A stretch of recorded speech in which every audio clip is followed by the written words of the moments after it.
Hola, soy Candu de Surensico. A continuación podrán visualizar el grupo de estudio de Biología B junto a Ramiro Flores, a quien le agradecemos por sumarse a esta instancia de repaso. Muchos éxitos a todos y a todas con el parcial y nos estamos encontrando en el próximo grupo de estudio del CEP. Dale. Hola gente, soy Ramiro, compañero del tercer año de Psicología, y hoy vamos a ver las primeras 3 unidades de la materia de Biología Evolutiva Humana de la cátedra B. De todas maneras, vamos a dejar, ya sea un Word o un Drive, al final de la presentación, unos links donde van a poder ver los temas centrales que se van a tocar en la unidad 4, 5 y 6. Así que bueno, arrancamos.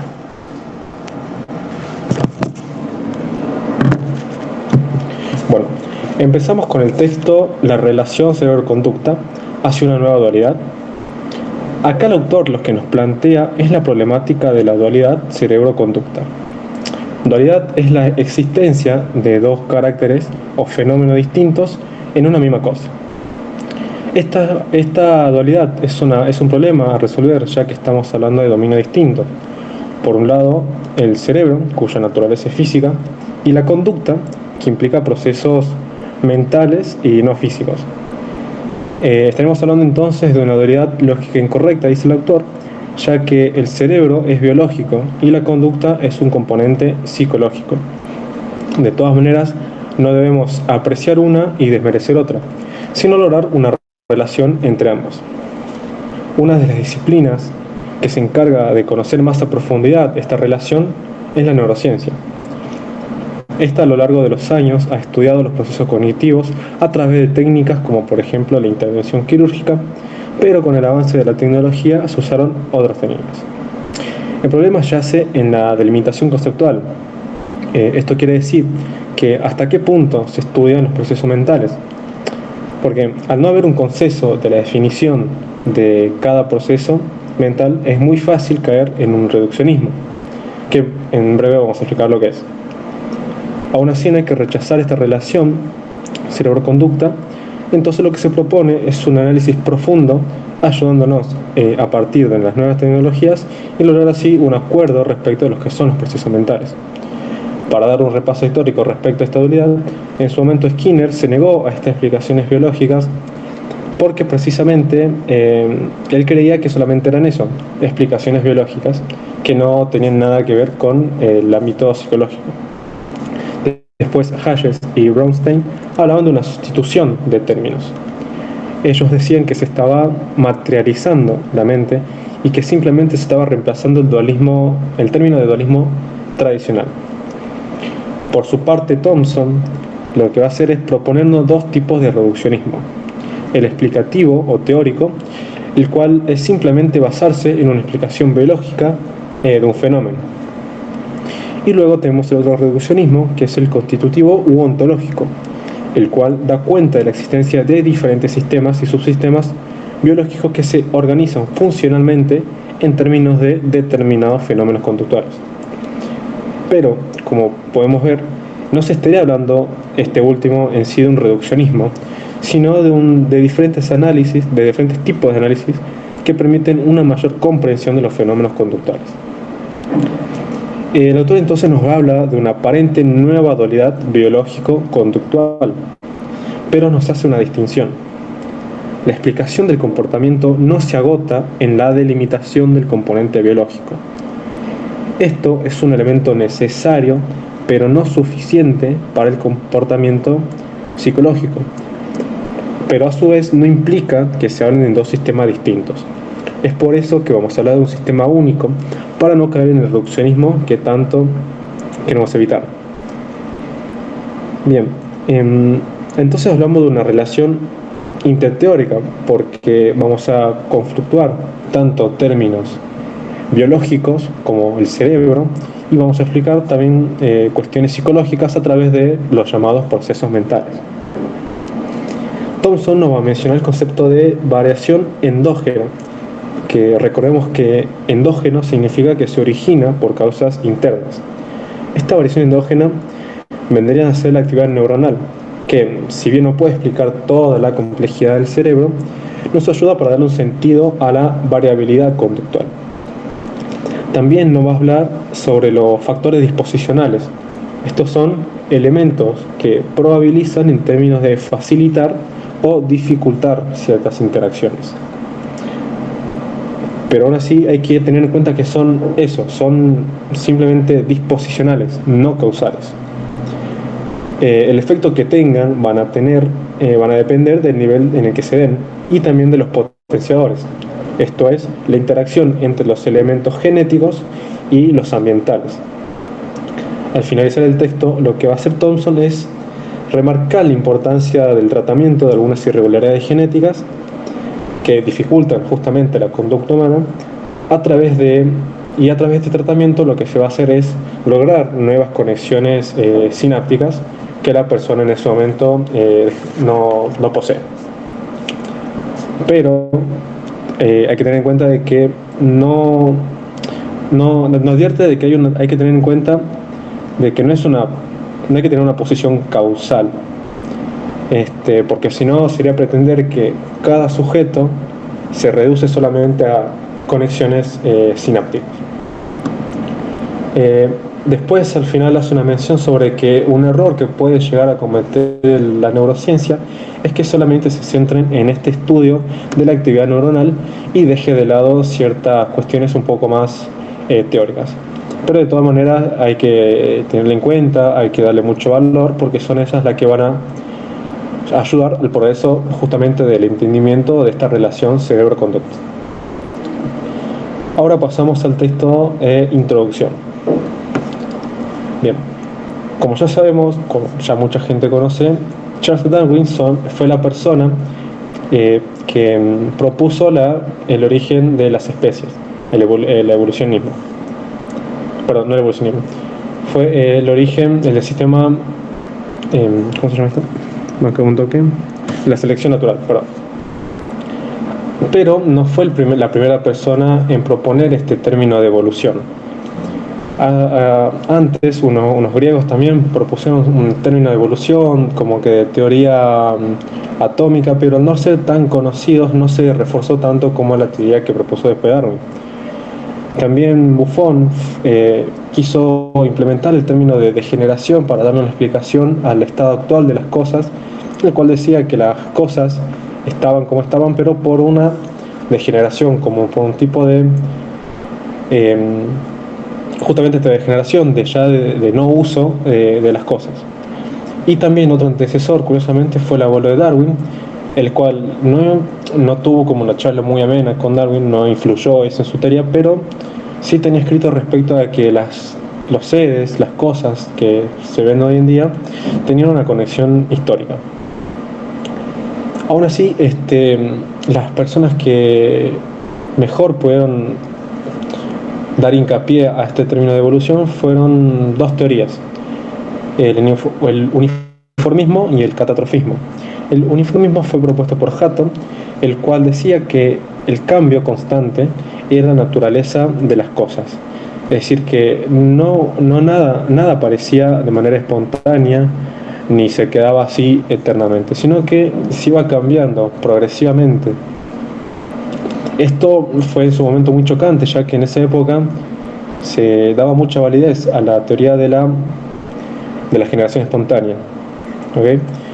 Entonces lo que hizo Hutton fue como que dar una mirada totalmente distinta a la que se estaba dando en esa época. Pero aún así esta teoría lo que hizo fue también confrontarse con otra, que fue la propuesta por Cuvier, que fue el catastrofismo, en el que, básicamente, como dice el nombre, se basaba en las catástrofes, en los desastres naturales.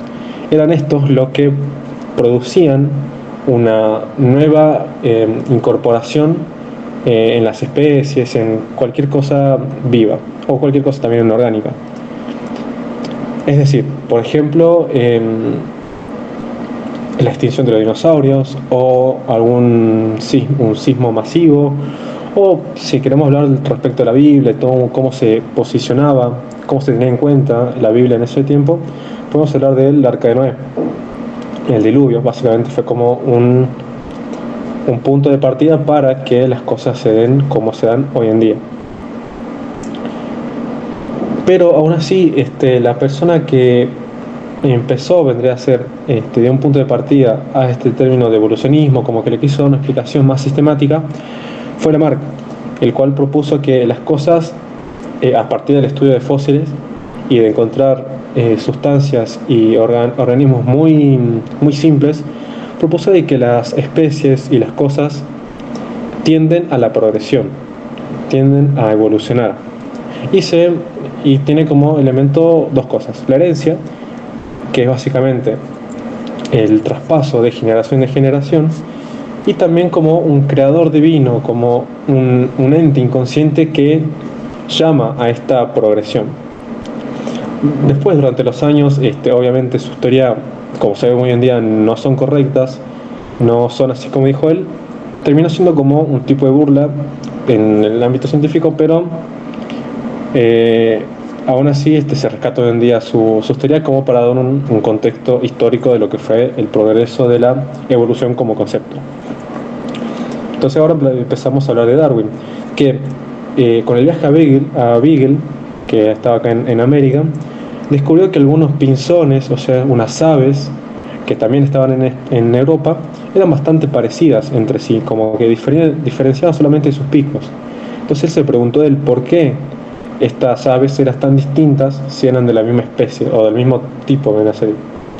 Entonces, después cuando volvió a Beagle y pudo un poquito articular sus conceptos de teoría, llegó a la conclusión de que el ambiente era el cual le daba la variabilidad a la especie, la alimentación, la presión atmosférica, todo el ambiente básicamente era el que determinaba esta variabilidad. Entonces propuso el término de selección natural, el cual, repito, es el ambiente el que condiciona la evolución de cada especie, y es esta por la cual hay mucha variabilidad en una sola especie.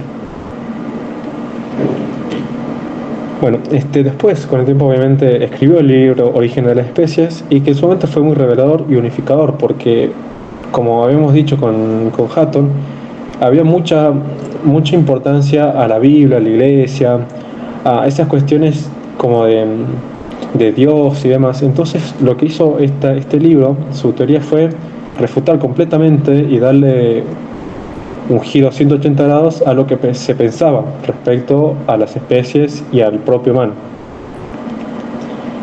Muy bien. Después, con esta cuestión se planteó mucho el tema de qué entonces es un ser vivo, qué es la vida, ¿okay? Entonces lo que decimos es que no hay vida, sino seres vivos, y que este concepto aún así sigue sin definirse del todo bien o del todo consensuado. Por momentos los vitalistas decían que había una fuerza vital, no como un dios, pero sino como una energía interior que es la que impulsaba la vida, que es lo que impulsaba a los seres a progresar y a evolucionar.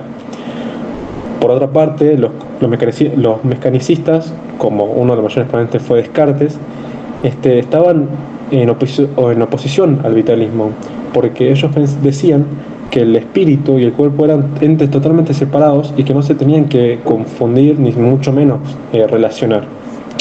Después, lo que le dio como cierta paz a esta discusión de qué era vida, qué es un ser vivo y demás, fue la química, que a partir de diferentes experimentos replicables y con el tiempo estos se fueron como consensuando. Entonces como que se llegó a la conclusión de que la materia los seres vivos, mejor dicho, obedecen a leyes químicas y a leyes físicas. Una persona que fue Pasteur y hizo un experimento en el cual hizo que una materia inorgánica pase a ser una materia orgánica. Entonces ahí fue cuando la gente se empezó a dar cuenta de que puede ser que la química no dé la respuesta final a esto, pero da como un acercamiento de lo que es la vida. Acompañado de esto decimos que nosotros somos un sistema abierto, porque como justo había mencionado Darwin con el tema de la selección natural, nosotros estamos en constante intercambio de sustancias y energía con el medio externo. Entonces, a través del trabajo celular, la síntesis, el metabolismo, es que nosotros producimos nosotros llegamos a un equilibrio, a que nuestro medio interno esté estable. A eso le llamamos seres homeostáticos. Entonces, a partir de la autoconservación, la autorregulación, el intercambio de informaciones, que nosotros podemos mantener nuestro sistema estable, porque si no estaríamos muertos básicamente. Entonces, dando un repaso de lo que era básicamente la generación de organismos y cómo se entendió en diferentes épocas, en el siglo XVI se pensaba que era de generación divina, que hablamos de Dios y de esos. Después, en el siglo XVII, es lo de la generación espontánea, que las cosas ya estaban así desde siempre y siempre lo van a estar. Y después, como había mencionado, en 1964, Pasteur con el experimento del vino. Bien, todos estos avances que se pudieron dar hasta hoy en día fueron gracias a la ciencia. La ciencia estudia más que nada, se encarga del universo físico, busca el principio de orden, y esto implica también una observación sistemática y la producción de nuevas ideas como para progresar y no estancarse. La ciencia lo que hace es que, a partir del método científico, la observación, que es ver qué problema se puede plantear, justamente después del planteamiento del problema.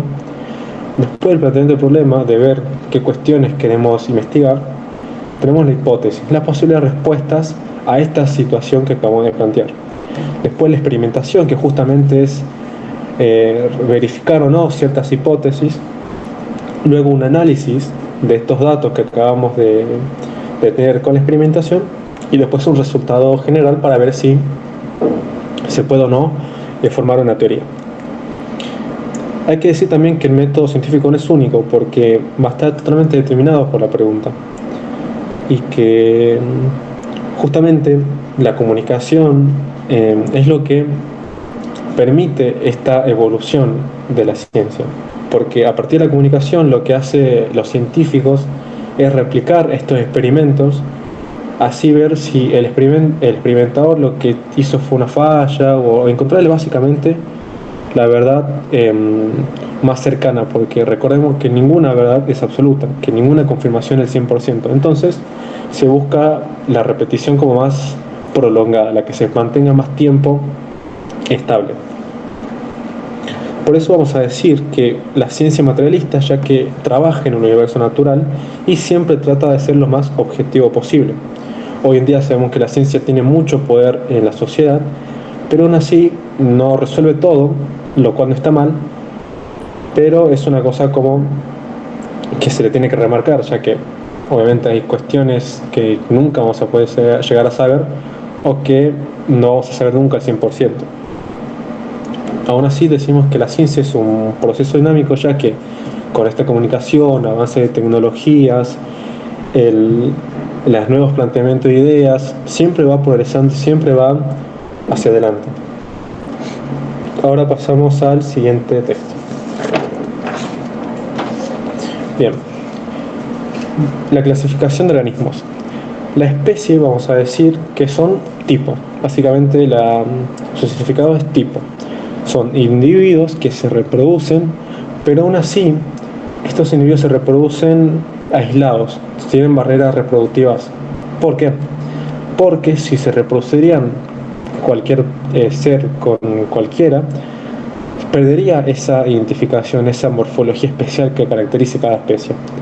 Ni hablar de las dificultades genéticas que tendrían el intercruzamiento de distintas especies.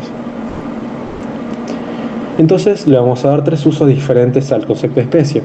La designación de la especie, que es básicamente darle el nombre a una especie nueva a través de un sistema binominal de nomenclatura y de un epíteto específico. Es básicamente su nombre con la especie. Acá ahora les puedo dar un ejemplo a lo que me refiero. Por ejemplo, la Drosophila melanogaster es una especie, es un género, mejor dicho. Pero este epíteto no puede usarse solo, porque si no carece de sentido. Por ejemplo, la Drosophila melanogaster, como la acabamos de mencionar, es un mosquito de la fruta. Y en cambio, el Tamphosis melanogaster es una culebra semiacuática. Es decir, que son especies totalmente distintas, pero cuya nomenclatura es la que la distingue. Después también tenemos la clasificación jerárquica, que es básicamente la taxonomía, las reglas de clasificación que vamos a tomar para englobar todas estas especies. Vamos a tener como categorías más abarcativas, de más abarcativa a menor, es el dominio, el reino, la fila, clase, orden, familia, género y al último la especie. Después, el tercer uso que vamos a dar son las unidades evolutivas.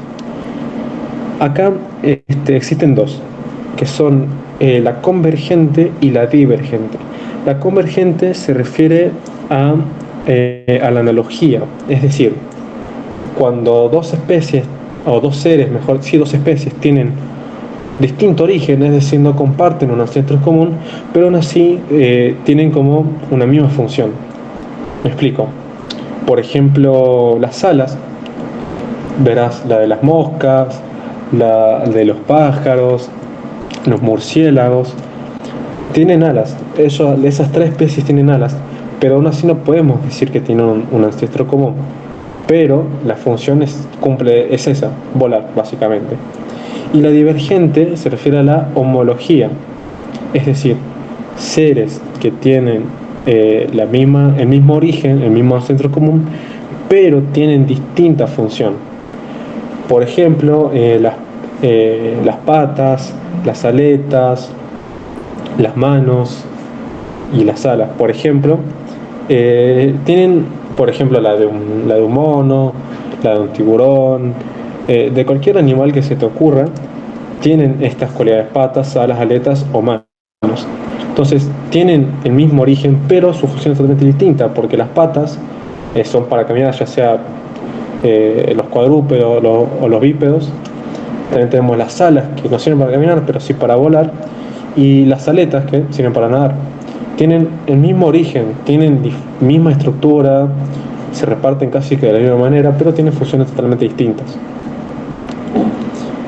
Lo que hablábamos recientemente sobre la clasificación jerárquica, vamos a hablar sí o sí de la filogenia, que básicamente es el análisis y estudio de la ancestralidad y descendencia de una especie. Y vamos a tener diferentes miradas. La mirada monofilética es básicamente concentrarnos en el ancestro común y en todos los descendientes. Es decir, tenemos el ancestro común, que sería por ejemplo acá el esqueleto óseo. Entonces todos estos son los descendientes: los peces, los anfibios, algunos primates, roedores, cocodrilos, dinosaurios y aves tienen ancestro común, que sería el esqueleto óseo. ¿Okay? Después tenemos la mirada parafilética, que es el ancestro común, también sus descendientes, pero dejando uno por una divergencia extrema. ¿Bien? Acá podemos dar un ejemplo de animales bípedos, de cuadrúpedos, por ejemplo. Entonces, cuatro extremidades. Entonces tenemos acá a los anfibios, a los primates, a los roedores y conejos, los cocodrilos, pero no incluimos a los dinosaurios y las aves. ¿Por qué? Porque las aves y los dinosaurios no tenían cuatro patas, o por lo menos no las aves. Entonces solamente agarramos estos cuatro y dejamos las aves, pero precisamente por esto, por la divergencia extrema que hay entre ellos. Y después tenemos la mirada polifilética, en la cual no están emparentados de manera cercana. Por ejemplo, si agarramos a los animales no sé qué ejemplo te puedo dar. Bueno, eso cortado porque no tengo idea. Pasamos entonces a las escuelas sistemáticas. Obviamente nunca va a haber un acuerdo general, un consenso general de cómo clasificar a las especies. de cómo clasificarlas jerárquicamente, mejor dicho. Entonces tenemos tres escuelas distintas. La más valorada hoy en día es la del cladismo, el cual básicamente toma la filogenia monofilética y los divergentes de ella. Después tenemos los fenetistas, que agarran las cuatro maneras de clasificar, de filogenia, perdón. La monofilética, la parafilética y la polifilética. En cambio, el evolucionismo va a agarrar solamente a la monofilética y a la parafilética. Bien. Ahora hablamos sobre la sistemática molecular. La sistemática lo que hace es tratar de detectar y describir y explicar la diversidad biológica, que es lo que acabamos de ver, a partir de ciertas técnicas. Vamos a hablar de hibridación de ácidos nucleicos, en la cual el proceso se divide en desnaturalización y renaturalización. La desnaturalización es básicamente agarrar una cadena de doble hélice, o sea, el ADN, darle calor, elevarla a mucha temperatura, a una alta temperatura, y esperar que las hélices se rompan, que se dividan. Luego, en la renaturalización, lo que hacemos es enfriarla a la doble hélice y reasociarlas. Bien. Si tenemos dos ADN de distintas especies y las unimos, se llaman cadenas homólogas. Por el contrario, si son de las diferentes especies y las unimos, se llaman cadenas heterólogas. Bien, algo que tener en cuenta es que a mayor temperatura tengamos que disociar estas cadenas y luego enfriarlas, mayor va a ser la complementariedad. Es decir, que menor va a ser la divergencia. Esto quiere decir que más parentesco van a tener. ¿Bien? Después tenemos lo de la clasificación de los reinos, que es como en su momento fue como la clasificación más general que se puede haber dado, la más abarcativa en su momento, en la que estaban los reinos procariotas, en la que están las bacterias, el reino protista, el fungi de los ojos, animalia y plantae de animales y plantas respectivamente. Luego, Woese lo que hace es introducir el término de dominio, el cual era mucho más inclusivo que el tema de los reinos, y lo separó entre bacteria, archaea y eucaria. La bacteria y la archaea pertenecían a las células procariotas y la eucaria eran las células eucariotas. Y ahora pasamos al siguiente texto. Bien. Átomos y moléculas. Los átomos son las partículas más pequeñas de la materia y se comprende de tres partículas subatómicas, que son los protones, los de carga positiva, los electrones de carga negativa y los neutrones, que no tienen ni carga positiva ni negativa. Los protones y los neutrones van a estar acá en el núcleo, van a estar compresos acá en el núcleo, y los electrones lo que van a hacer es rodear el núcleo y rodearlo. Eso nada más. Bien, los protones lo que van a hacer es definir el elemento químico, porque los protones no son, ningún elemento químico tiene la misma cantidad de protones. Si vos vas a la tabla periódica, por ejemplo, vas a ver que el carbono tiene 6 protones. Si vos le pones un protón más, es decir 7, ya pasa a ser otra molécula distinta. Los electrones son los que le dan propiedades químicas a la molécula, al átomo, perdón. Y los neutrones son estabilizadores. Hay que conocer también los que son los isótopos. Los isótopos son aquellos que difieren del peso atómico, pero no su número atómico. Bien, por ejemplo, tenemos el carbono, que tiene 6 protones, pero también tiene isótopos. En sus isótopos tienen 6 neutrones, 7 neutrones y 8 neutrones. Si hacemos la suma, vamos a quedar con que tenemos el carbono 12, el carbono 13 y el carbono 14 respectivamente. Es decir, que difieren el peso atómico, pero no su número atómico. Sigue siendo un carbono, pero tiene diferentes pesos atómicos, debido a esta suma del neutrón con el protón. Ahora vamos a hablar de la energía potencial, que es básicamente la posición que tiene un cuerpo. En el átomo, como vimos, los electrones rodean el átomo, orbitan sobre él. Entonces vamos a tener en cuenta la distancia que tiene cada electrón. Mientras más energía tenga el electrón, o los electrones mejor dicho, más lejano va a estar del núcleo. Entonces vamos a hablar de la distribución de los electrones a partir justamente de este modelo orbital. Los niveles de energía le van a dar la posición, es decir, a qué distancia del núcleo va a estar, y los subniveles de energía le van a dar la organización, es decir, cuántos van a estar en qué niveles. ¿Se entiende? Entonces, lo que va a hacer el átomo siempre va a ser buscar la estabilidad, buscar el mínimo nivel energético. Entonces, si está incompleto, va a tener que interactuar con otros átomos, con otras moléculas. Y acá entonces se introduce el término de ion. Ion es un átomo que pierde o gana electrones. Y tenemos de dos tipos, los cationes y los aniones. Los cationes son aquellos que pierden electrón y se quedan entonces con la carga positiva, porque como recordemos, los electrones son los que tienen carga negativa y los protones con carga positiva. Al quitarles electrones quedan en más positivo. Y están los aniones, que son los que ganan el electrón. Entonces al ganar el electrón se hace más negativo.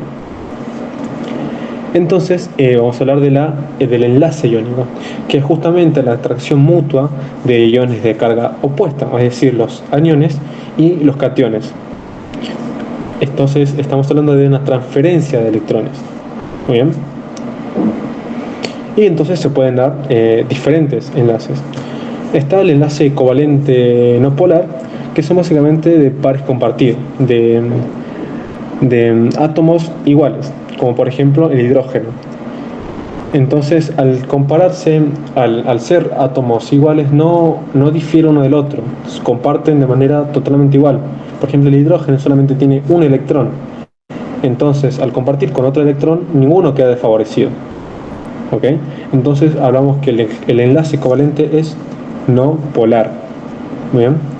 En cambio, el enlace covalente polar son aquellas uniones en la cual hay una diferencia gradual.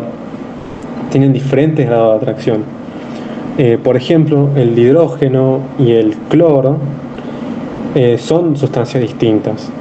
El hidrógeno, por un lado, tiene solamente un electrón y el cloro tiene 7. Entonces, claramente el cloro va a tender a tener más atracción, va a atraer mucho más al hidrógeno, pero por tener justamente más carga de electrones. ¿Entiende? Y bien, entonces los enlaces simples y los dobles son justamente esto. Los enlaces simples son aquellos en los que solamente se comparte un electrón. Y así de sencillo. Y en enlaces dobles son cuando se comparten 2 electrones. Y cuando se comparten 3 electrones se les llama enlace triple. Es eso solamente. Después tenemos las reacciones químicas, porque este intercambio es justamente el intercambio de electrones entre átomos. A este intercambio lo podemos traducir a ecuaciones químicas. Y vamos a ver que buscan el equilibrio, porque justamente van a tener siempre el mismo número de átomos. Bien, porque por ejemplo el sodio y el cloro, que son los reactivos, van a producir el cloruro de sodio. El producir justamente el cloruro de sodio es el producto de esto. Entonces repetimos, el sodio y el cloro son los reactivos, están separados. y cuando los unís, cuando los juntás, se forman el cloruro de sodio, y este cloruro de sodio es el producto. Entonces hay distintos tipos de reacciones. Tenemos la combinación simple, que es básicamente A más B, flechita AB, como justamente hicimos recién el ejemplo. Una o más sustancias forman un elemento. La disociación es totalmente lo contrario. Tenemos un elemento y lo que hacemos es dividirlo en partes. AB, flechita, A más B. Y después tenemos el intercambio, que es justamente eso, es intercambiar las moléculas, los átomos. Tenemos AB más CD, flechita, AD más CB.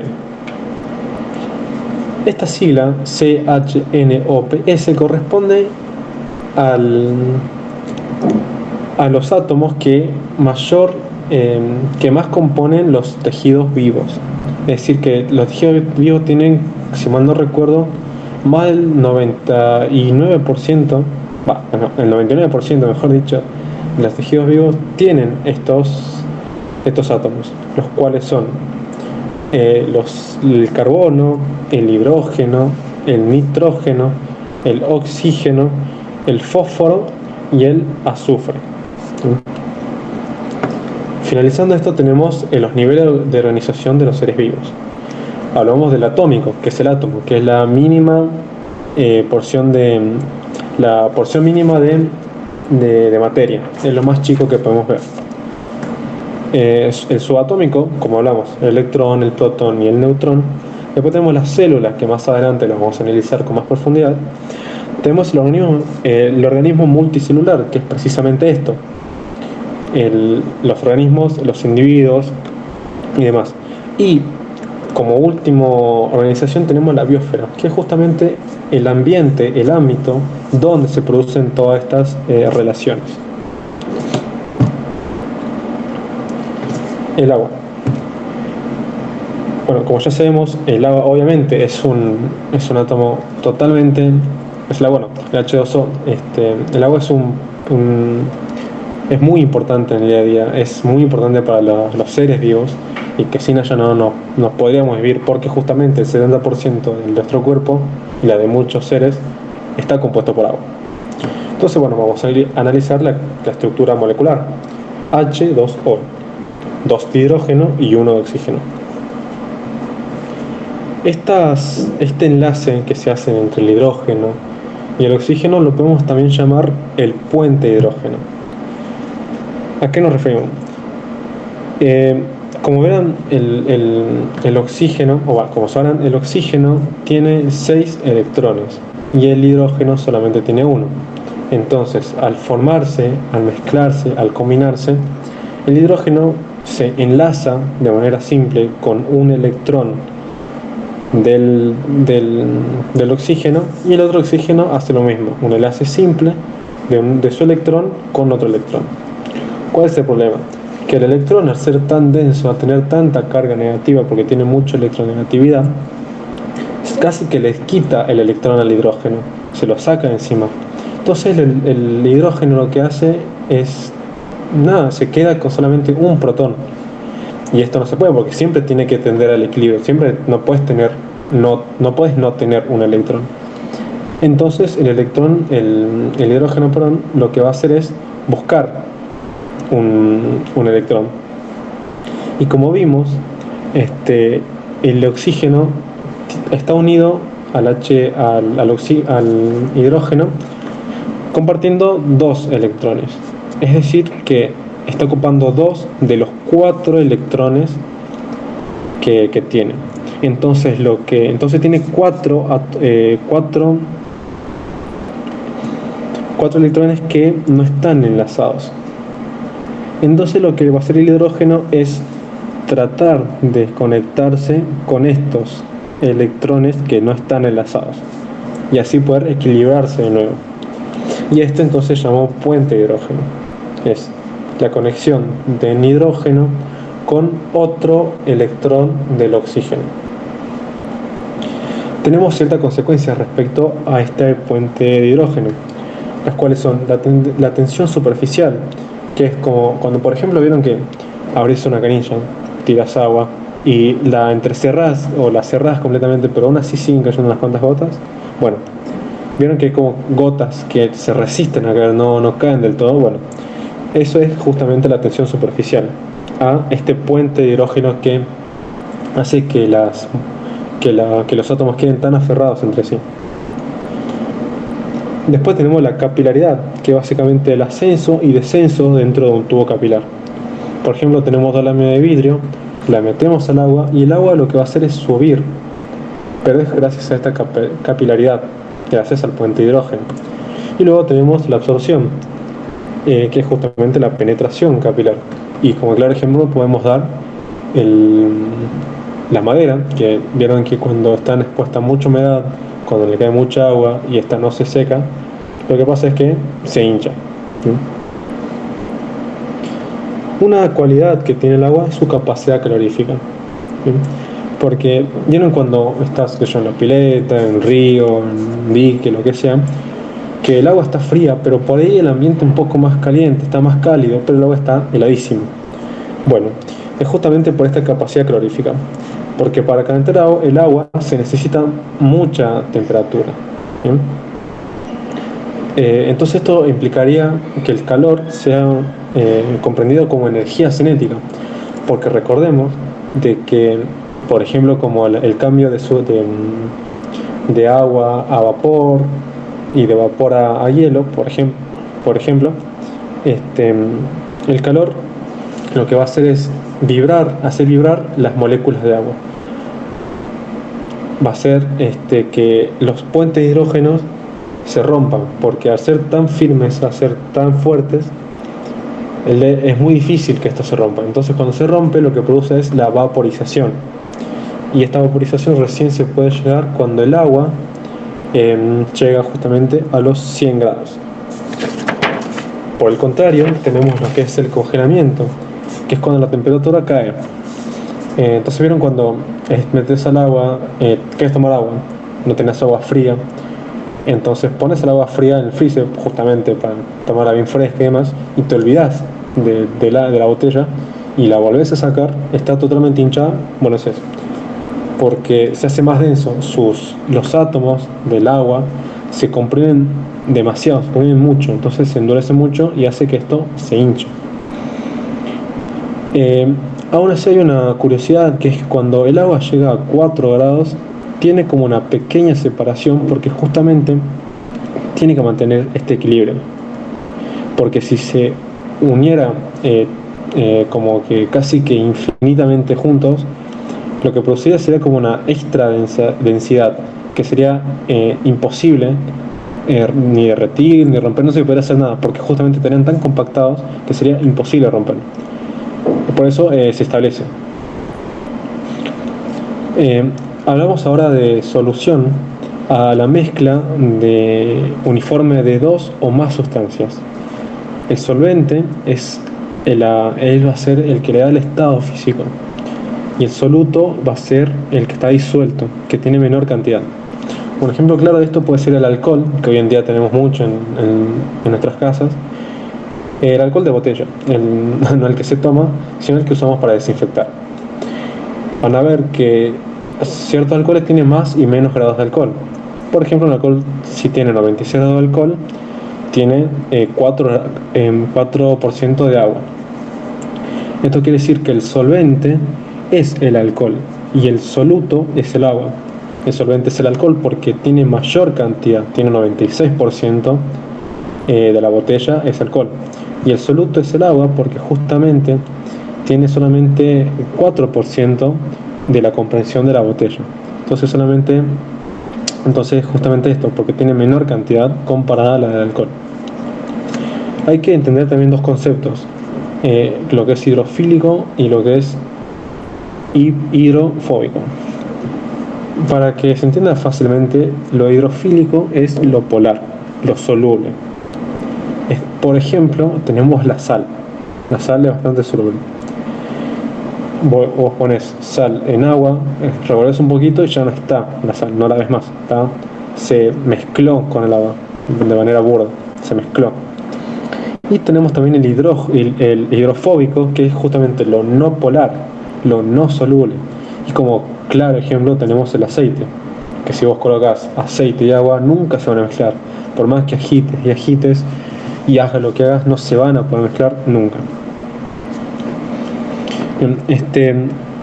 Hay un concepto que se llama ionización de agua, que esto es básicamente la fusión entre una molécula de agua con otra molécula de agua.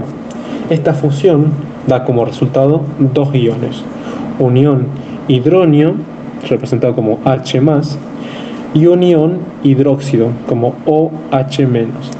¿Bien? ¿Por qué es importante esto? Porque a partir de este desequilibrio / equilibrio de los átomos de agua, vamos a poder saber si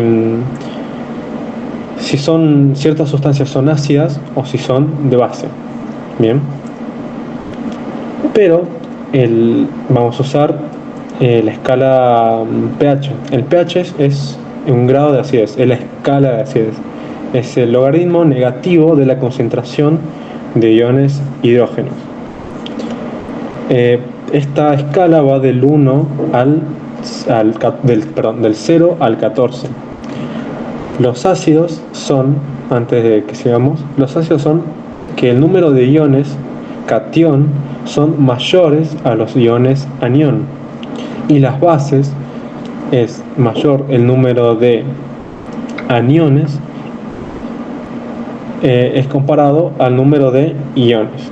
Bien, entonces vamos a saber si una sustancia es ácida o es base a partir de esta escala de acidez del pH.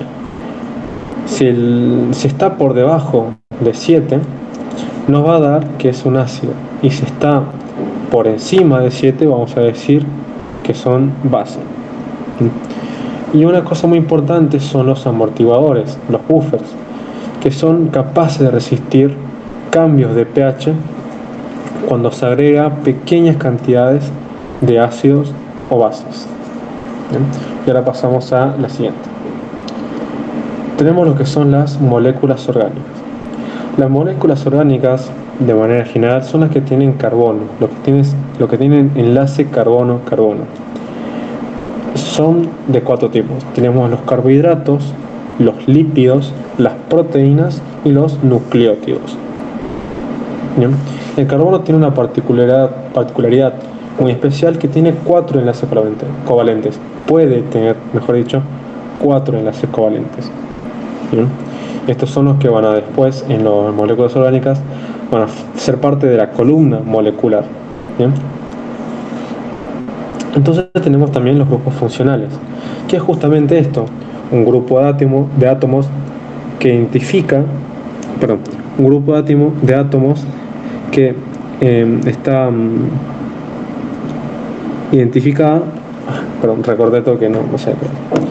Los grupos funcionales son esqueletos del carbono, como por ejemplo tenemos los hidroxilos, los carboxilos, los aminos, los aldehídos, la acetona, el metilo y el fosfato. ¿Bien? Ahora hablamos de los isómeros, que es justamente una misma fórmula química, pero con estructura distinta. Y de acá se van a desprender dos, los estructurales y los ópticos. Los estructurales son aquellas que tienen la misma fórmula, pero posiciones distintas, es decir, que tienen distintas conexiones. En cambio, los ópticos son aquellos que tienen las mismas moléculas, pero tienen una distinta geometría tridimensional, pero aún así tienen las mismas conexiones, se conectan a lo mismo, pero están de diferente orden, se podría decir así.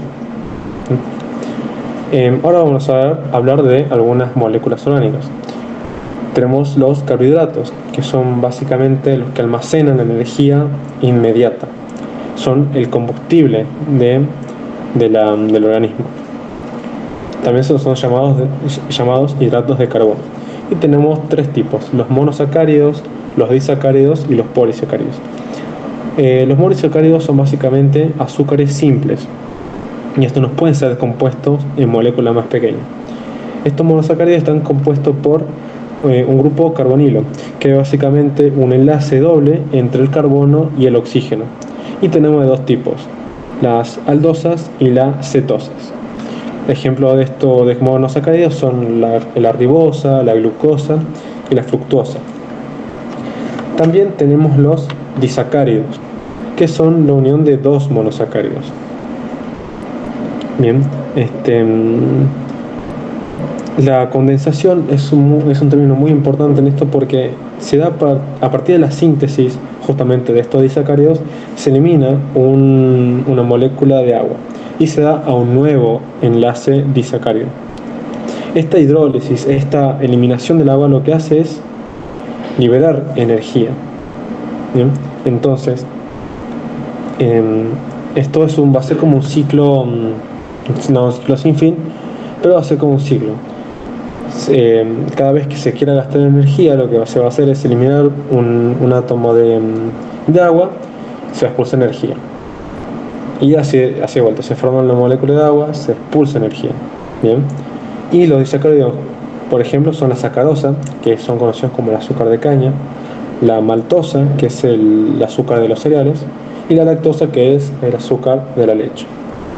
Y por último tenemos los polisacáridos, que son la unión de más de 10 monosacáridos. Tenemos la celulosa, que justamente es el componente principal de la pared celular. Tenemos la quitina, que se encuentra en la pared celular de los hongos y los insectos, y el almidón, que se usa de reserva de azúcares en las plantas, y el glucógeno, que es la reserva de azúcares en los animales. Otra molécula orgánica es el lípido. El lípido básicamente es el principal almacenamiento de energía. Acá lo que se va a hacer es almacenar energía para un uso posterior.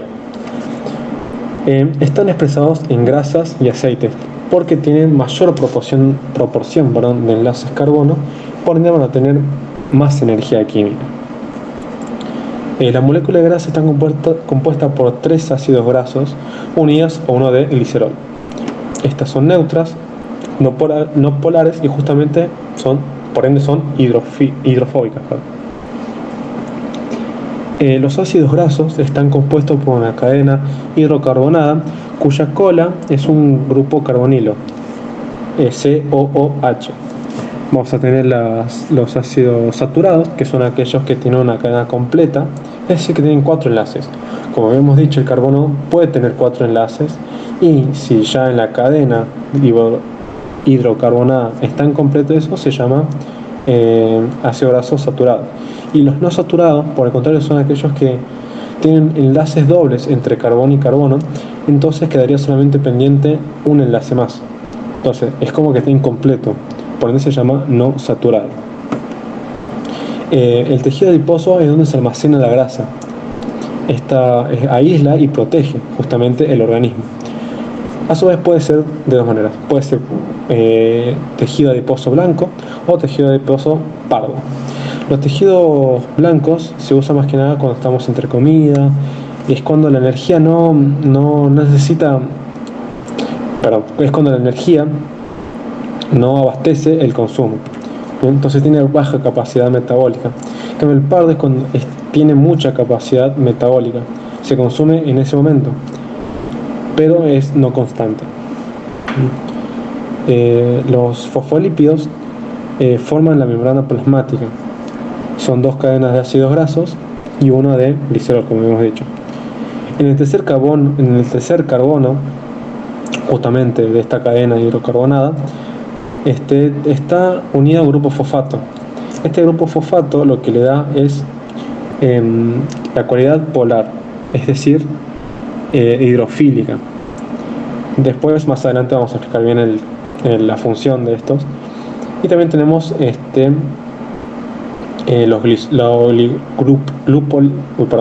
los glucolípidos, que es en el tercer carbono hay una cadena de carbono corta. Estos son también hidrofílicos, también son hidrofóbicos y funcionan más que nada en el reconocimiento celular.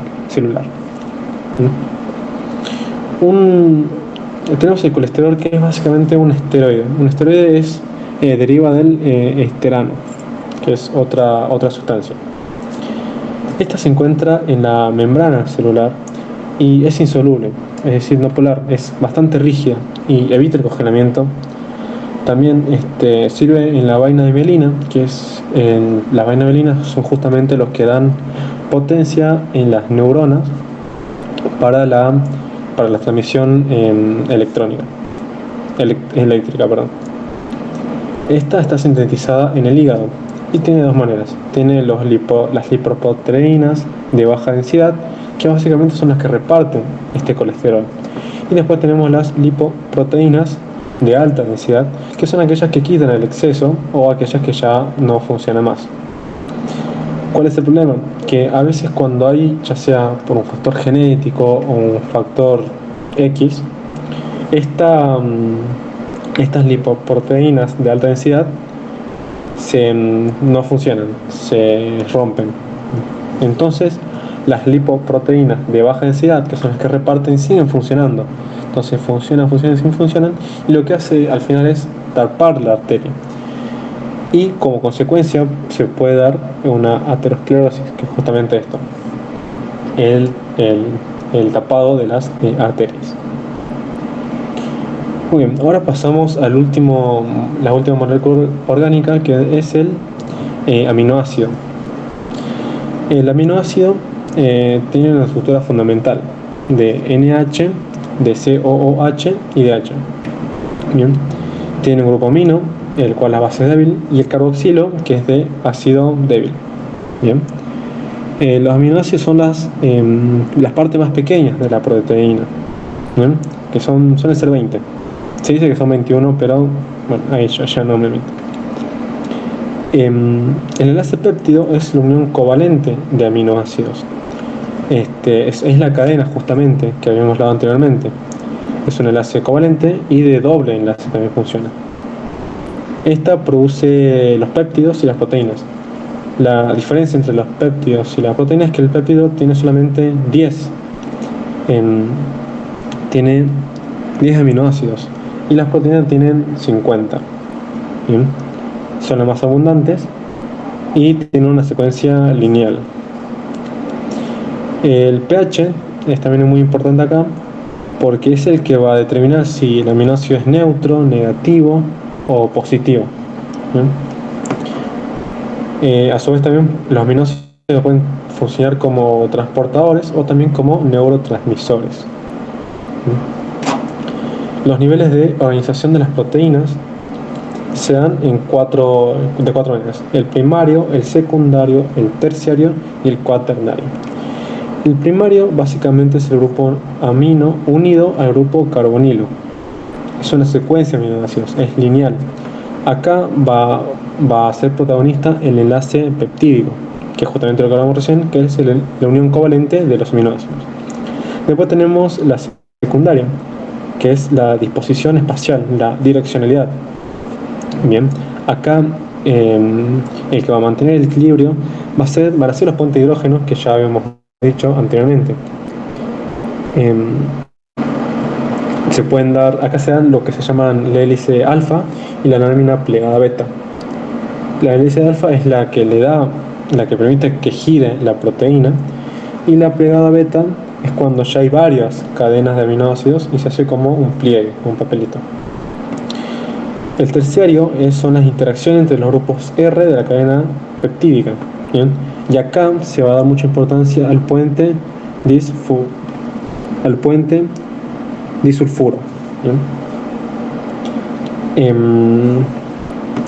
Después tenemos la cuaternaria, que es básicamente cuantas más cadenas de polipéptidas haya, polipeptídicas, y la interacción que tengan entre ellas. Por último vamos a mencionar lo que son los ácidos nucleicos, que son básicamente los que codifican a las proteínas, y está formado por los nucleótidos. Esto vendrían a ser entonces unidades fundamentales. Está compuesto por 3 estructuras: el grupo fosfato, que es el que permite que los nucleótidos se unan. Después tenemos el azúcar de 5 carbonos, el cual puede ser ribosa o desoxirribosa. Tenemos la ribosa, que están presentes en el ARN, que transmiten el material genético y codifican las proteínas. Y el ADN, que es justamente el material genético que ya nosotros conocemos. Y por último tenemos las bases nitrogenadas, y estas se dividen en dos. Tenemos las purinas y las piriminidas.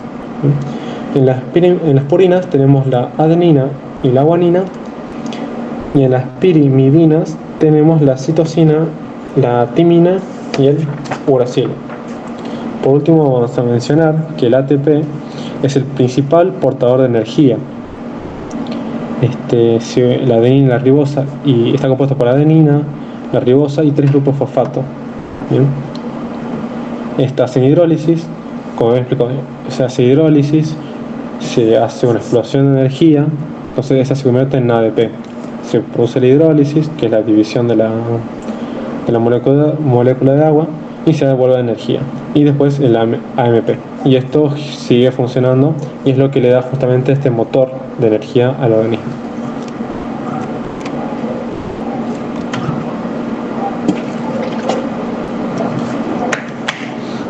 Ahora vamos a hablar de las células. Para empezar vamos a hablar sobre la formación de la Tierra. Como sabemos, en un principio en el espacio habían polvos y gases, y después se empezaron como a hacer más densos, a juntar, y de ahí salió el Sol y cientos de millones de estrellas. El Sol se condensó, se masificó, se hizo mucho más denso, se calentó, y como habíamos dicho, la temperatura elevada, los átomos empiezan a vibrar, empiezan a mover mucho más fuerte, se empiezan a agitar. Y esta agitación hizo que los átomos de hidrógeno se chocaran y se fusionaran. Y esta fusión lo que produjo fue átomos de helio adicionales, que le dieron justamente la energía nuclear al Sol que lo conocemos hoy en día, que hoy en día también sigue haciendo este proceso químico. Bueno, después del Sol tenemos la generación de los planetas, que por cuestión de azar, de gravedad, se empezaron a orbitar el Sol. Y en eso claramente está la Tierra. Como sabemos, la Tierra tiene un interior caliente y en los principios del tiempo era líquido. Después se hizo muy denso porque ciertos átomos, ciertas moléculas se empezaron a juntar. Y bueno, después del enfriamiento, como sabemos, la Tierra tiene una etapa en la que se enfría, se formaron las primeras cortezas. Entonces podemos mencionar dos atmósferas, la atmósfera primitiva y la secundaria. La primitiva era esa, básicamente estaba compuesta de hidrógeno y helio, y la atmósfera secundaria apareció gracias a los gases volcánicos y a los géiseres que habían en ese tiempo primitivo. Después, entonces, bueno, ¿cómo apareció la vida? Oparin y Haldane tienen una explicación. Tienen la evolución prebiológica. Básicamente, en el principio de los tiempos, el ambiente, la atmósfera, se puede decir así, estaba compuesto de sustancias inorgánicas: el metano, amoníaco, dióxido de carbono, hidrógeno, nitrógeno.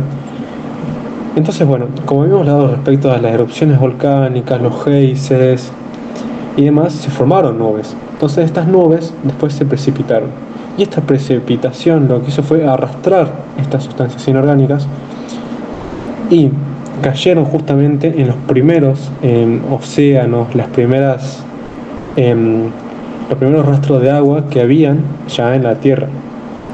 Entonces hizo como una sopa de sustancias inorgánicas y sustancias inorgánicas. Y acá lo que sucedió es que gracias a las radiaciones, a cosas como por ejemplo la luz ultravioleta y demás, se mezcló. Entonces nacieron así las sustancias orgánicas. Bien. Después una persona llamada Sidney Fox no es que da una alternativa explicativa a esto, sino como que da una explicación básicamente de lo que podría haber sido el proceso por el cual la vida apareció. Él lo que hizo fue agarrar estructuras proteicas análogas a las células vivas. Calentó a estos aminoácidos, los cuales estos se convirtieron en polímeros. Estos polímeros se colocaron en una salina acuosa y, dadas ciertas condiciones, formaron microesferas proteinoides. Estas microesferas, a través de la gemación y, repito, después de ciertas condiciones, formaron microesferas aún más pequeñas. De esto nos sirve explicar, no explica bien el origen de la vida, pero sí da como una explicación análoga de cómo pudo haberse formado la vida, de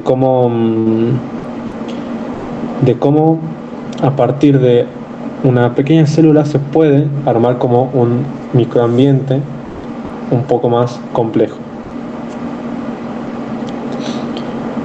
Tenemos dos tipos de, después que se hayan formado las moléculas orgánicas, estas claramente tenían que subsistir, tenían que vivir, tenían que alimentarse y demás. Y acá entonces se desprenden dos cosas: los organismos heterótrofos y los autótrofos. Los heterótrofos son aquellos que tienen su fuente, que generan su energía, tienen sus alimentos y demás por fuentes externas, como por ejemplo los animales, los hongos y algunos organismos unicelulares. Los autótrofos son aquellos que se autoalimentan, ya sea a través de fotosíntesis, como algunas plantas, organismos unicelulares, o quimiosíntesis, o unas moléculas, unos organismos quimiosintéticas, son a partir de las bacterias, por ejemplo. Hubo una discusión por un tiempo de qué fue primero, los heterótrofos o los autótrofos, ya que cada una condiciona a la otra. Es como qué fue primero, el huevo o la gallina. Entonces, por un principio dijeron que los heterótrofos fueron los primeros organismos. Por cuestión de competencia, por buscar quién tenía más alimento y demás, como que se vieron obligados en algunos en autoalimentarse, lo que vienen a ser los autótrofos. Pero luego, con el avance del tiempo y demás, se llegó a la conclusión de que son los autótrofos quienes empezaron todo este ciclo. Entonces, a través de experimentos, hay un experimento en particular en las que hay unas moléculas que se mezclan con organismos simples. Estos organismos se los presentan sin oxígeno y sin luz, cosa de que estén totalmente solos y apartados, y aún así estos organismos, estas moléculas, lo que hicieron fue algo así como una fotosíntesis primitiva, dando cuenta de que, a pesar de que no sean heterótrofos, como que dieron inicio a esto de la fotosíntesis, que justamente es la función principal de las plantas. Ahora vamos a hablar de la teoría celular, que se compone básicamente de cuatro columnas. Los organismos están compuestos por una o más moléculas que dentro de las células, los organismos se conforman por una o más células, que dentro de las células es donde se dan todos estos procesos químicos, que las células originan otras células y que en las células se compone la información hereditaria. Y acá vamos a hacer una distinción entre dos tipos de células: las procariotas y las eucariotas. Las procariotas básicamente es una célula primitiva, mide entre 1 y 10 micras, no tiene organelas ni tampoco núcleo, y su ADN está disperso. Un ejemplo de quienes componen estas células son las bacterias. Después tenemos las eucariotas, que son células más evolucionadas, que miden entre 10 y 100 micras. Sí tienen organelas y sí tienen núcleo. Su ADN justamente está en el núcleo y la componen animales y vegetales. Vamos a mencionar la teoría endosimbiótica, porque justamente habíamos dicho respecto a esto de cómo nacen las procariotas y eucariotas. Son células totalmente distintas. Dijimos que la procariota es más primitiva que la eucariota, entonces ¿De dónde salieron? Bien, Margulis lo que va a proponer es la teoría endosimbiótica. Propone la simbiosis, es esta relación que tienen dos organismos distintos, en las cuales los dos salen favorecidos, como un motor evolutivo. Sacando la selección natural y otras cuestiones, también propone que la simbiosis es la que produce esta evolución. En resumidas cuentas, lo que dijo fue que una bacteria se comió, en su principio, ¿no? Una célula procariota se comió a otra célula procariota. Es decir, una bacteria se comió a otra bacteria. Pero ¿qué pasó? No la desintegró, no la desechó, no pasó nada, sino que se complementaron, se hicieron un híbrido. Entonces, estas procariotas independientes en un principio evolucionaron, se adaptaron a su ambiente y demás, y actuaron como las mitocondrias actuales que conocemos. Las mitocondrias, como vamos a explicarles en breve, componen también las células eucariotas. Entonces, justamente, al actuar como mitocondrias actuales, se convirtieron así en eucariotas, y eso dio origen a este tipo de células. Para mirar todas estas células, todas estas cuestiones de cada célula procariota, eucariota, células, no células y demás, organelas, vamos a usar microscopios. Entonces, el microscopio sirve básicamente para distinguir un objeto, para darle poder de resolución, porque claramente nuestra vista está limitada, no podemos ver una célula procariota, porque una micra son 1000 veces un milímetro, es imposible que veamos eso. Entonces, bueno, lo que vamos a hacer es usar microscopios, y hay de diferentes tipos. El óptico es como el más conocido, en el cual nosotros prendemos la luz, nos ponemos en unos lentes y miramos. Entonces, podemos ver estructuras grandes, pero no podemos ver estructuras internas. ¿Bien? Esta va de entre los 0,2 micrómetros a los 200 nanómetros. Pero con el avance de la ciencia y la tecnología más, salieron otros microscopios. Los electrónicos de transmisión y los electrónicos de barrido. La diferencia, la similitud, mejor dicho, primero, es que no usan luz, no usamos los ojos, no sé si se entiende, pero no usamos una luz que nos indique las partes de lo que nosotros queremos observar, ¿bien? Sino que se usan electrones acelerados. Por ejemplo, en el electrónico de transmisión, lo que vamos a hacer es que vamos a atravesar a la muestra que estamos analizando, y al atravesar la muestra, este traspaso lo que va a hacer es dejar una imagen en una pantalla fluorescente, las partes justamente de lo que estamos analizando. La única desventaja que se puede rescatar de acá es que se necesita que la muestra sea muy delgada, entonces a la hora de recortarlo es como que perdemos cierta información, no rescatamos del todo, pero aún así no es algo que impida el uso del el microscopio de transmisión. Y el de barrido, una cosita que el de transmisión es que es podemos ver muchas estructuras internas, porque al traspasarlo nos posibilita ver estructuras que son muy difíciles de ver, ¿bien? Tiene un alcance de 0,2 nanómetros, es muy chiquito ese número, y justamente los electrones de transmisión nos permite ver esto. Tenemos ahora, entonces los electrones de barrido, los microscopios de barrido. Estos nos alcanza a ver hasta 10 nanómetros. La diferencia es que este microscopio nos va a dar una imagen más visual, un relieve, como una representación tridimensional del tejido. No es tan fino como el de transmisión, pero a diferencia que el de transmisión, el de barrido nos va a dar como una vista más general, más precisa de la superficie, del relieve de la muestra. Para finalizar, el tema justamente de ver, no ver, las dificultades que tiene la muestra, que sea tan chica, que sea tan transparente, que sea muy delgada, nos obliga a recurrir a la coloración. Tenemos el fijado, que es básicamente amarrar las estructuras para no alterar su composición. Y lo hacemos a través de enlaces covalentes adicionales. ¿Bien?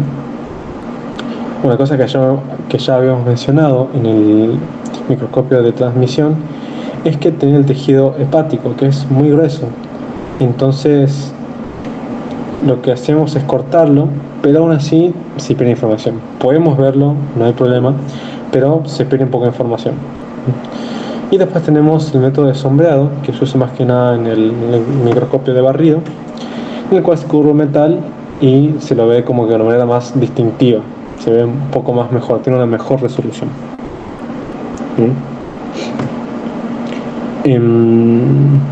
Y que eso sería todo, por lo menos en este texto, y pasamos al siguiente.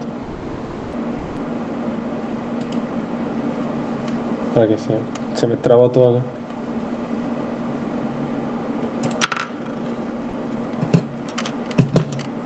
Acá me toca que se me conecte el mouse. Ahí está. Va, no dice con el mouse, pero dice con el fecha. Ahí está. Va, de vuelta. Bien. Pasamos al siguiente texto de cómo están organizadas las células. Bien. Empezamos con la mención de la membrana celular.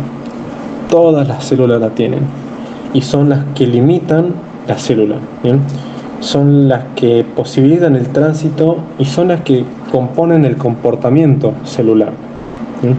Está compuesta por una bicapa fosfolipídica que está compuesta por proteínas, ácidos grasos y el colesterol. Separa la superficie interior de la exterior de la célula. Ahora vamos a hablar de la pared celular, que es básicamente están presentes en las células vegetales, no están en animales, están en las vegetales, y estas están fuera de la membrana plasmática. Le da protección y rigidez, como por ejemplo, para que lo tenga más claro, son los troncos de los árboles. El tronco de los árboles, bien que tiene como una corteza, es muy dura, bueno, eso es la pared celular. Ahora vamos a hablar de las células eucariotas. Bien, en la composición que vamos a hablar ahora son de las células eucariotas. ¿Por qué? Porque ahora son las más complejas, son justamente las que tenemos mayoritariamente nosotros. Entonces, bueno, empezamos por el núcleo. El núcleo está compuesto por una envoltura nuclear que es de doble membrana. Esta tiene poros nucleares y acá se contiene el ADN, que vendría a ser justamente lo que ya conocemos, información genética y hereditaria. Adentro de eso está el nucleolo, que no tiene membrana y que acá se forman los ribosomas y se produce el ciclo celular. Lo que hace el nucleolo es regular el ciclo celular, que también más adelante lo vamos a poder ver en profundidad. Ahora tenemos el citoplasma. El citoplasma está compuesto por el citosol, el citoesqueleto y el orgánulo. El citosol es básicamente el medio acuoso por donde están todos estos orgánulos. Y los orgánulos son justamente el aparato de Golgi, mitocondrias, el ribosoma, el retículo endoplasmático, las vesículas y demás. Esos son los orgánulos. Y el citoesqueleto es justamente el que le da como la forma, la estructura, posibilita el movimiento de estos orgánulos. Parece que flotan estos orgánulos, pero lo que hacen es, están estáticos o no, dependiendo lo que se le exija, están predeterminados por lo que quiera el citoesqueleto. Después más adelante vamos viendo qué es el citoesqueleto. Vamos a explicar ahora lo que es el sistema de endomembranas. En el sistema de endomembranas lo que va a pasar va a ser la distribución y síntesis de proteínas. Este sistema va a estar compuesto por el retículo endoplasmático rugoso, el retículo endoplasmático liso y el aparato de Golgi y las vesículas o vacuolas. El retículo endoplasmático rugoso, empezando de que este se llama así porque, como verán en la imagen, está repleto y lleno de ribosomas. Esos puntitos que están ahí, bueno, esos son los ribosomas.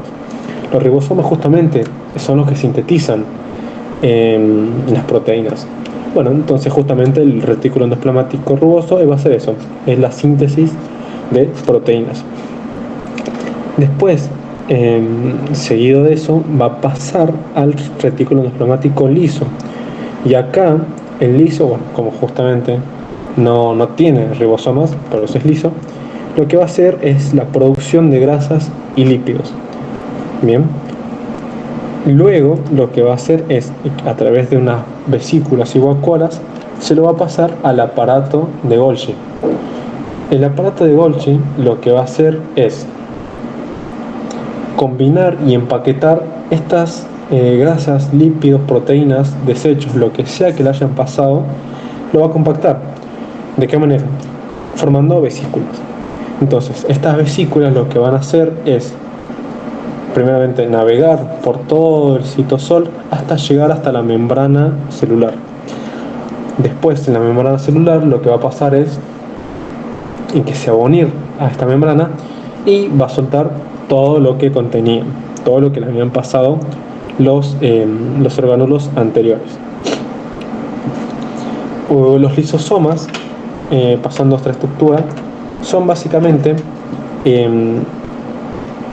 vesículas grandes. Es lo mismo que las vesículas comunes, pero estas son más grandes. ¿Por qué? Estas tienen enzimas hidrolíticas, que básicamente funcionan para la digestión celular. Puede ser una digestión celular tanto externa como interna. La externa es básicamente las bacterias, y para degradar bacterias. Y las internas es básicamente para los residuos que hayan por ahí, algún orgánulo que ya no funcione o alguna falla que haya tenido la célula. La célula, lo que va a hacer la vesícula, los lisosomas, es agarrarlo, empaquetarlo, porque son vesículas grandes, y tirarlo. ¿Bien? Un claro ejemplo puede ser los glóbulos blancos. Los glóbulos blancos destruyen una bacteria, un organismo que pueda alterar de manera negativa al organismo a través del sistema inmunológico. Pero no solamente lo rompen, lo destruyen, lo hacen trizas ahí nomás y se queda ahí, porque si no, no tiene sentido esto que acaban de hacer. Entonces ahí es cuando tenemos los lisosomas. Los lisosomas entonces lo que hacen es agarrar estos residuos, estas partes de bacterias que quedaron sobrando, y la lanzan afuera de la célula, así no corre peligro la vida de la misma. A su vez también tenemos los perixomas, que también son vesículas, pero tienen funciones distintas a los lisosomas. Acá lo que se va a hacer la eliminación de tóxicos, de alguna droga, de alguna sustancia nociva para el cuerpo. Eso es lo que va a hacer. Tienen enzimas, obviamente van a tener enzimas oxidativas. Entonces, básicamente su función es la detoxificación celular. Ahora pasamos a las mitocondrias. Las mitocondrias son las organelas más grandes de la célula. Estas degradan moléculas orgánicas y son las centrales energéticas, y también tienen mucha influencia en la respiración celular. ¿Bien? Esta respiración celular se va a dar gracias a una matriz mitocondrial que no vamos a ver hoy, no lo veo al caso, pero es para que lo sepan, que funciona tanto en la respiración celular como también en las centrales energéticas. ¿Bien? Porque esta mitocondria se replica sola, así que también tiene su ADN, sus cositas y demás. Es multimembranosa porque tiene una externa y una interna. La externa es básicamente una membrana celular, como la conocemos, y la parte interna es impermeable. ¿Bien? Va a estar conformada por crestas, y estas crestas, mientras más actividad hayan, más cresta va a tener. ¿Bien? Otra granela son los plástidos, pero estas van a estar presentes en las plantas y en las algas. ¿Sí? Y podemos dar algunos ejemplos como los leucoplastos, que son los que almacenan almidón y proteínas y aceites, los cromoplastos, que son los pigmentos, lo que dan el color naranja y amarillo a las frutas y verduras, y los cloroplastos, que son los que tienen clorofila, que son básicamente los que van a posibilitar más adelante la fotosíntesis. Y ahora vamos a hablar del citoesqueleto, que lo habíamos dejado pendiente. El citoesqueleto lo que hace es organizar el movimiento y el tránsito de todas las organelas que están presentes en la célula. Este citoesqueleto va a estar compuesto por tres cosas: los microtúbulos, que son básicamente los encargados del transporte y movimiento de vesículas y organelas, y son básicamente tubos huecos. Tenemos a la tubulina alfa y la tubulina beta. Luego tenemos a los filamentos de actina, que son básicamente hebras proteicas que son de fácil desintegración. Y también tenemos los filamentos intermedios, que son casi que del mismo tamaño, justamente el tamaño intermedio de un microtúbulo y de actina. Son proteínas fibrosas de muy difícil desintegración, y son aquellas que son dinámicas, resistentes, son bastante duraderas. Los microfilamentos de actina, como dijimos recién, van a darle movilidad celular y van a posibilitar el movimiento interno. Después tenemos los cilios y los flagelos, que básicamente son los que constituyen los microtúbulos. Son estructuras largas y delgadas.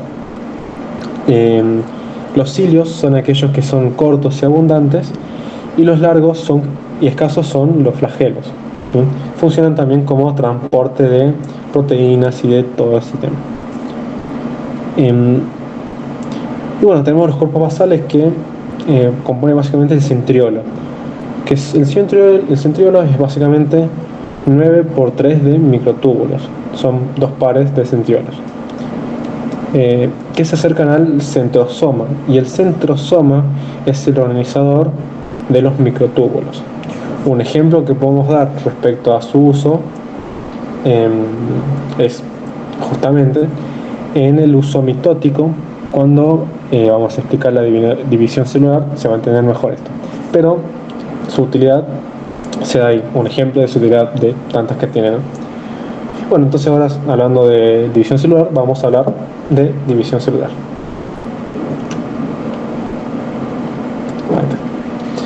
Bien, ciclo celular, división y muerte de las células. Muy bien, hay que hacer primero una distinción, porque la división de las células procariotas y de las células eucariotas es muy distinta, son diferentes, sí. Por empezar, las células procariotas, que acordamos que son las primitivas, las que son más chiquitas, las que son un poco más sencillas, se dividen de la siguiente manera. Tenemos una sola molécula circular y larga, una sola. Después lo que sucede es que el cromosoma se duplica antes de dividirse celularmente. Antes de dividirse, el cromosoma se duplica, ¿bien? Estos cromosomas lo que hacen es ubicarse en los polos opuestos, y cosa de que formen cromosomas hijos. Lo que hace la célula es alargarse, entonces los cromosomas se van separando de a poco. Cuando duplica su tamaño, la membrana invagina, es decir, que se divide, se destruye, se va cortando a la mitad. Y gracias a esto tenemos una nueva pared celular y dos células nuevas. Entonces es bastante parecido, pero con la diferencia de que en la división de las procariotas solamente hay una cadena de ADN. En cambio, en las divisiones eucariotas son muchas cadenas de ADN. Además, tienen el tema de los orgánulos, tiene un sinfín de explicaciones de por qué esto es mucho más complejo que en las células procariotas. Vamos a empezar con el ciclo celular, que está compuesto por la interfase, la mitosis, la citocinesis, y la apoptosis. La interfase es básicamente la preparación que hace la célula para dividirse. ¿Bien? Y está compuesta por diferentes pasos. tenemos el G1, que es básicamente el crecimiento. La célula se va, no duplicando, pero se va creciendo, va expandiendo su terreno, ¿no? Hay una fase intermedia entre G1 y S, que es G0. Que G0 es básicamente cuando la célula detecta de que no está preparada para dividirse. Entonces, si no está preparada para dividirse por ciertos factores, lo que hace es salirse y el ciclo celular se corta. En caso de que sí proceda todavía con la división, pasamos a la fase S. La fase S es la duplicación genética. Bien, se duplican los genes, los cromosomas, para luego pasar a G2, que es cuando se forman justamente los cromosomas y acá se sintetizan las proteínas. Y la siguiente fase es la mitosis. En la mitosis se dan básicamente en las células somáticas, la piel, el pelo, las uñas, etc. Bien, así que hay que tenerlo muy en cuenta. Y se divide en 4 fases. Por más que acá se hayan dividido en la imagen una profase y prometafase, la vamos a considerar como una profase, como para no producir confusiones. La profase, básicamente, tenemos el cromosoma. Tenemos los cromosomas no recombinados. Acá, en la profase, lo que van a hacer son los centriolos, se van a ir sobre sus opuestos ecuatoriales. Los centriolos son estos. Estos son los centriolos. Se van a ir posicionando ecuatorialmente, es decir, opuestamente. Y la membrana celular, el núcleo, este núcleo se va a romper. Entonces, al romperse van a estar totalmente libres los cromosomas, ¿sí? Y estos cromosomas van a estar expuestos. Y esto se llama uso. Los centriolos se van a desprender los microtúbulos que hablábamos anteriormente. Entonces, estos microtúbulos van a agarrarse a partir de los centrómeros. Los centrómeros es básicamente las conexiones que tienen los cromosomas en la mitad de su cuerpo, por decirlo así. Entonces, a partir de acá, este es el centrómero. Y acá a los costados tienen unos tubitos que justamente son los centrómeros. ¿Bien? Y acá es donde se van a agarrar estos microtúbulos de los que estamos hablando. Bien. Pasamos a la metafase. La metafase es, tenemos los cromosomas en fila, se alinearon a la mitad de la célula y ya se unieron totalmente a los microtúbulos. Bien. Después, en la anafase, lo que se produce es de que el cromosoma se divide, entonces quedan en cromátidas. La cromátida es básicamente la mitad de un cromosoma. Estas cromátidas lo que va a pasar es que se van a ir acercando a los centriolos, es decir, a los usos, para luego en la telofase, una vez acercadas casi totalmente en el uso, se va a empezar a dividir la molécula, la célula, se va a empezar a dividir. Entonces lo que va a suceder es que se va a formar dos núcleos. Se forman dos núcleos, el citoplasma entonces se estira y se estira, y acá se rompe. Y al romperse tendríamos dos células hijas casi iguales. Estas células hijas, este procedimiento de formación de células hijas, lo vamos a llamar citocinesis.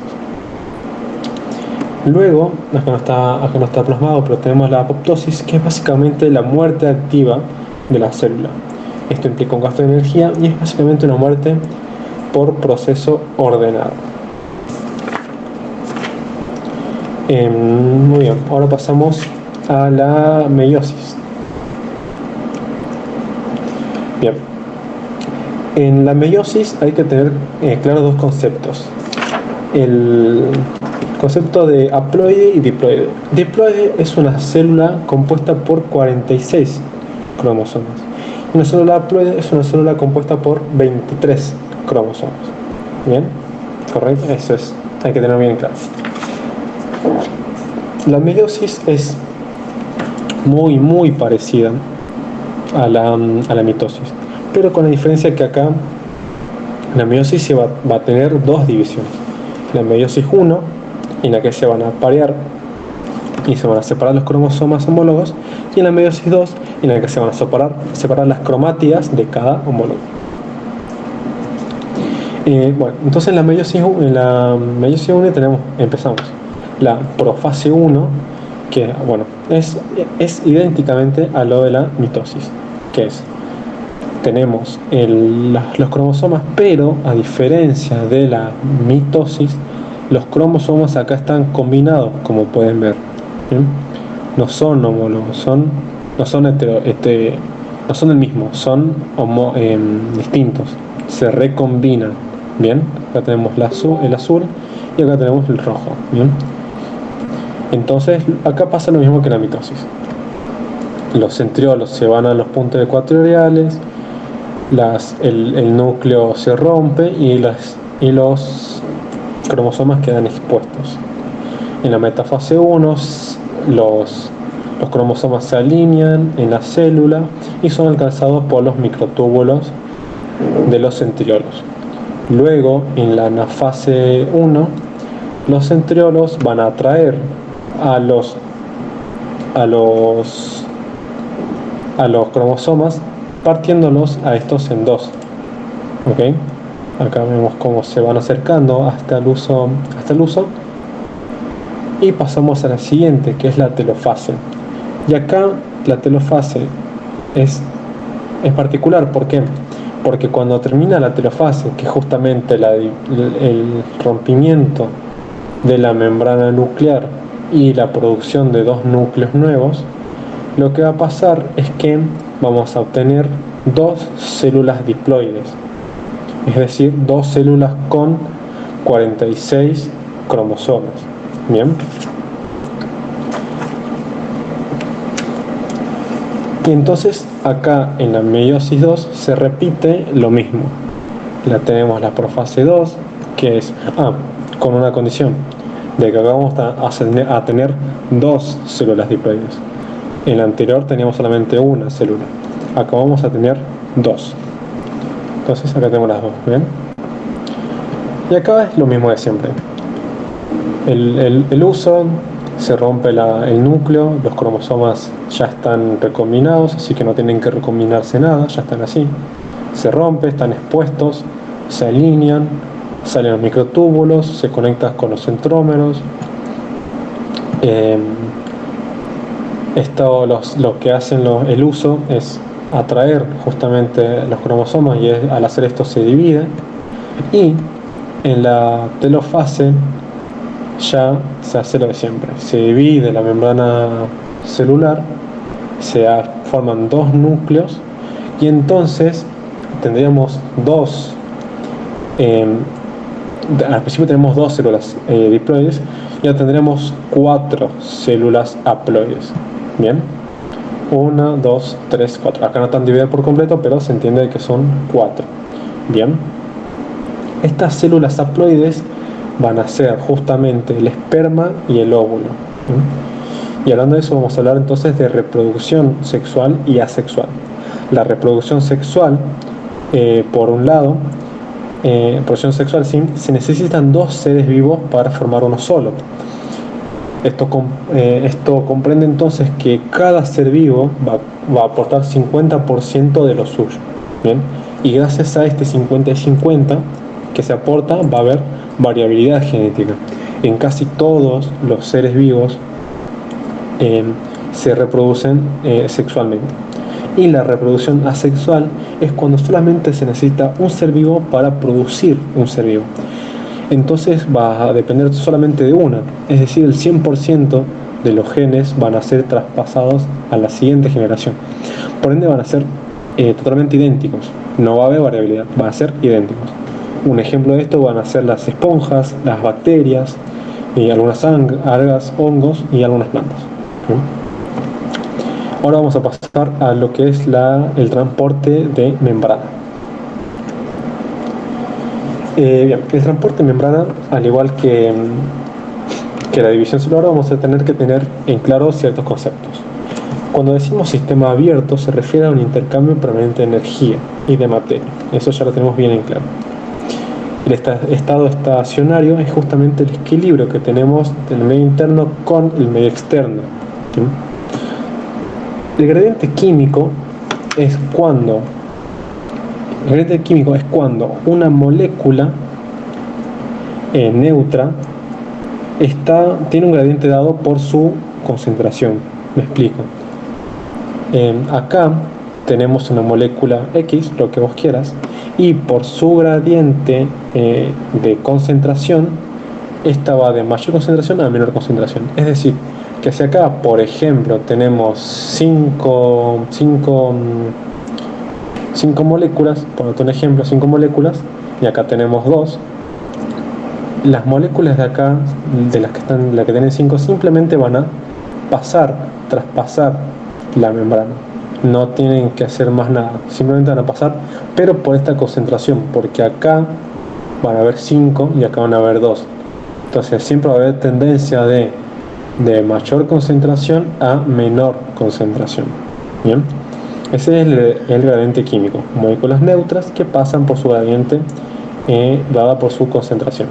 Bien, que va de más a menos. Luego tenemos el gradiente electroquímico. El gradiente electroquímico, acá las moléculas sí van a tener carga, ¿okay? No como las químicas que eran neutras. Las moléculas acá sí van a tener carga y obviamente va a haber una diferencia de concentración, pero también va a haber una diferencia de eléctrica. Bien, y ahora es cuando hablamos del transporte activo y pasivo. Porque el transporte pasivo, acá podemos tener un esquema que nos va a facilitar mucho la comprensión de lo que vamos a explicar. El transporte pasivo es simplemente el traspaso de la molécula de mayor concentración a una de menor concentración. Muy bien. Este transporte se puede dar de dos maneras, tanto de difusión simple como difusión facilitada. Difusión simple es básicamente viene una molécula, una proteína, lo que vos quieras, y bajas y traspasa la membrana sin ningún tipo de problemas. ¿Bien? Y después tenemos la difusión facilitada, que es básicamente lo mismo. Traspasa tranquilamente la membrana fosfolipídica, pero a partir de proteínas transportadoras. Acá tenemos, por ejemplo, ¿ves? Se usa, es como que tiene la función de túnel. No usan energía, pero van a favor del gradiente, de mayor concentración a menor concentración. Entonces, difusión simple, pasan directamente, sin ningún tipo de problema. Y difusión facilitada, se necesitan unas cuantas proteínas como para que pasen, pero no infieren en la proteína, en la molécula, sino directamente pasan. Es como un túnel, nada más que eso, quédense con eso.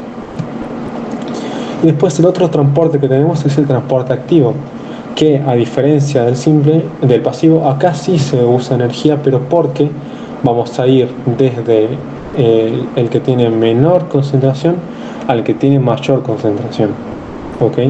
Entonces por eso se dice que es un gasto de energía, porque es más difícil llevar un lugar donde hay menos concentración a donde hay mayor concentración. Implica mucha fuerza y mucha energía, y por eso se usan estas proteínas transportadoras también. No pueden pasar simplemente por acá, sino también necesitan proteínas transportadoras.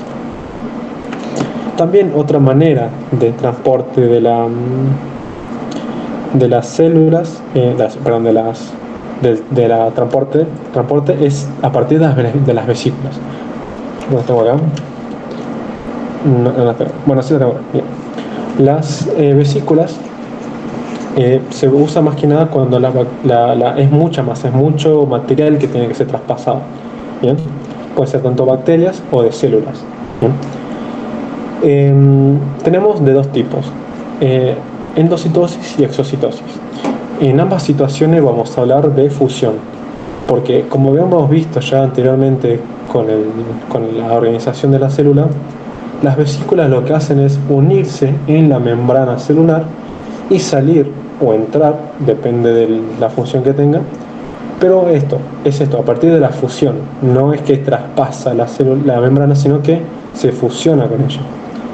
Endocitosis, entonces, cuando tenemos moléculas demasiado grandes, y hay de tres tipos. Tenemos la pinocitosis, que es básicamente cuando se transportan líquidos o moléculas disueltas.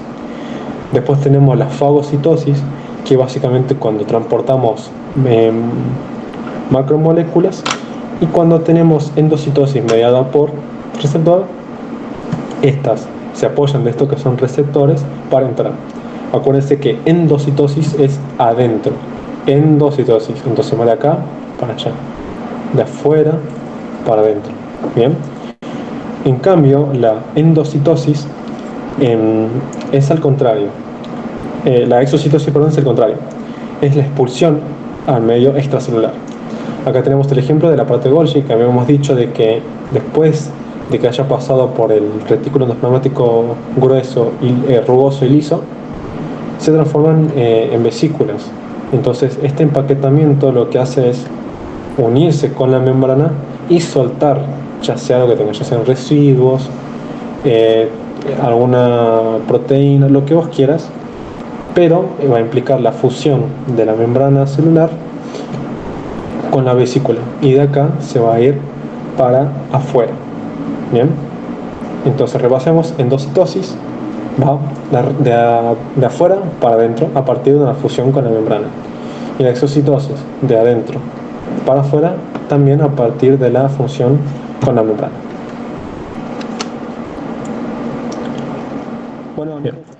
Bueno, gente, espero que les haya servido este repaso y que le vaya muy bien en el parcial. Y recuerden de que por más que se hayan dado solamente la unidad 1 a 3, vamos a dejar un Drive o Word donde van a estar los temas centrales que se van a dar en las unidades 4, 5 y 6. Así que nada, chicos, espero que le vaya bien, mucha suerte y gracias por la atención.